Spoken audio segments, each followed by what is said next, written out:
Imam al-Abidin alayhi salam, the sick one, the ill one, the one who fell ill in Karbala, he said about the mother, he said, she held you for 9 months. She protected you with all of her organs.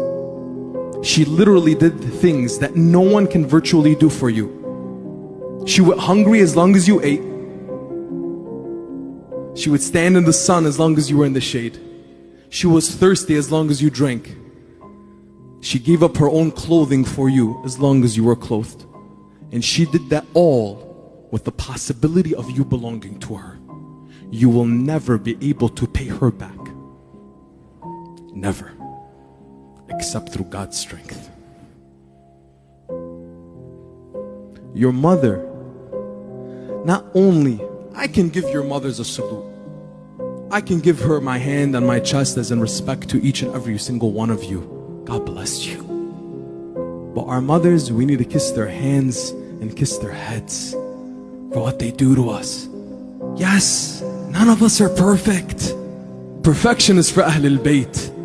None of us are perfect. But those perfect Ahlul Bayt alayhim as-salam, what they tell us is to honor our parents.